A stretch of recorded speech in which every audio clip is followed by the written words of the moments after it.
Sir বাইদেউসকল, এইবাৰৰ নিৰ্বাচনৰ দায়িত্ব লাভ কৰা কৰ্মচাৰীসকলে পলিং পাৰ্চন বিষয়াসকলে ৩,০০০তকৈ বেছি আপোনালোকে যি মাননি লাভ কৰিব।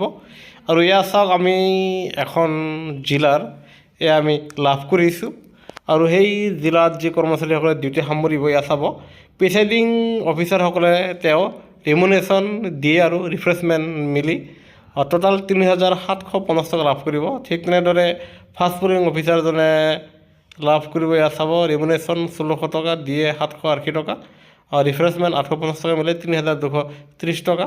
ঠিক তেনেদৰে ছেকেণ্ড পলিং অফিচাৰ, আনহাতে থাৰ্ড পলিং অফিচাৰ তেখেতসকলৰ দুজনৰে একে দেখা গৈছে, ১৬০০, দিয়ে ৬৩০, আনহাতে ৰিফ্ৰেছমেণ্ট ৮৫০ মিলি হ'ল ৩,০৮০ টকা।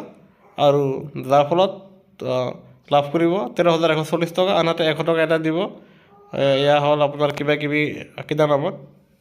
আৰু যাৰ ফলত সকলো মিলাই ১৩,২৪০ টকা, যাৰ ফলত প্ৰিচাইডিং অফিচাৰে লাভ কৰিব ৩,৭৫০ টকা, ফাৰ্ষ্ট পলিঙে লাভ কৰিব ৩,২৩০ টকা, ছেকেণ্ড আৰু থাৰ্ড পলিঙে লাভ কৰিব ৩,০৮০ টকাকৈ। আৰু সেয়েহে এয়া আমি আগবঢ়ালোঁ। সেয়েহে আপোনালোকৰ প্ৰতি সৈতে কৰিব, আমাৰ চেনেলটো নিশ্চয় ছাবস্ক্ৰাইব কৰি নাপাহৰিব। ধন্যবাদ।